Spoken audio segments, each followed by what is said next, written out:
হারলেই বাদ আর জিতলে বিদায় করাচির। আজ এমন সমীকরণ নিয়ে ডেভিড ওয়ার্নারদের মুখোমুখি হচ্ছে সাকিব মিরাজের লাহোর। তাই এবার মিডল অর্ডারের কাণ্ডারি হবেন দুই টাইগার অলরাউন্ডার, আর ওপেনিংয়ে থাকবে আসরের দুর্দান্ত এক ওপেনার। তাছাড়া গতির ঝড় তুলতে শাহিন শাহ তো আছেনই। সব মিলিয়ে ডেভিড ওয়ার্নারদের এলিমিনেট করতে আজ শক্তিশালী একাদশ নিয়েই চমক দিবে লাহোর। তাই কারা থাকছেন সাকিব মিরাজদের একাদশে, এ নিয়ে বিস্তারিত থাকছে রিপোর্টে।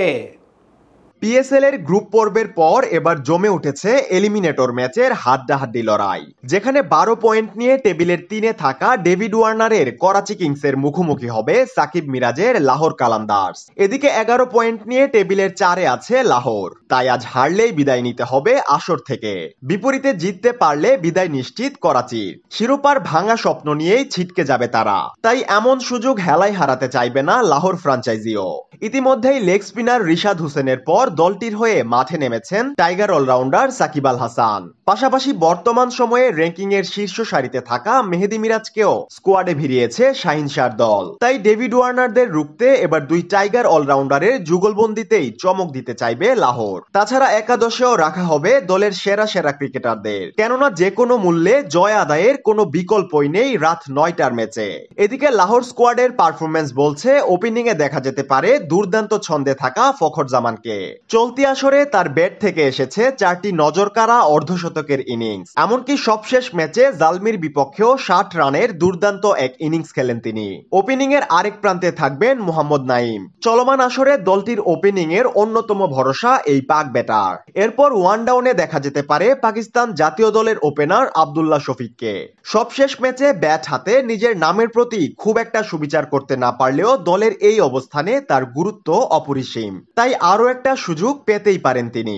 অন্যদিকে এবার মিডল অর্ডারে আসতে যাচ্ছে ব্যাপক পরিবর্তন, যেখানে শুরুতেই চমক দিতে পারেন টাইগার অলরাউন্ডার সাকিব আল হাসান। জালমির বিপক্ষে পরে নেমে জ্বলে উঠতে পারেননি তিনি, তাই এবার 4 নম্বর পজিশনেই দেখা মিলতে পারে এক সময়ের নাম্বার 1 অলরাউন্ডারের। 5 নম্বরে দেখা যাবে লাহোরের উইকেট কিপার কুশাল পেরেরাকে। সবশেষ ম্যাচে দুর্দান্ত কিপিং এর পাশাপাশি ব্যাট হাতেও গুরুত্বপূর্ণ অবদান রাখেন দলের স্কোর বোর্ডে। এরপর দেখা যেতে পারে মেহেদী হাসান মিরাজকে।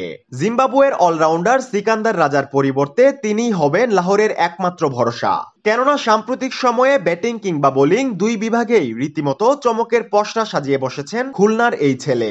তাই মিডল অর্ডারে দুই টাইগার ক্রিকেটারই হবেন দলটির মধ্যমণি, এটুকু আপাতত নিশ্চিতই বলা চলে। কেননা ব্যাটিং এর পাশাপাশি তাদের দুর্বোধ্য স্পিনকে পুরোপুরি কাজে লাগাতে চাইবে লাহোরও। মিডল অর্ডারের শেষ দিকে দেখা যেতে পারে জামান খান এবং আসিফ আলীর মতো জনপ্রিয় পাক ক্রিকেটারদের। অন্যদিকে লাহোরের পেস বিভাগের নেতৃত্বে যথারীতি এবারও দেখা মিলবে অধিনায়ক শাহিন শাহ আফ্রিদির। তার সাথে গতির তুফান তুলবেন হারিস রৌফের মতন তারকা পেসার। চলতি আসরেও দুর্দান্ত বোলিং করছেন তিনি। এছাড়া 3 নম্বর পেসার হিসেবে লাহোরের আস্থা থাকতে পারে সালমান মির্জার উপরই।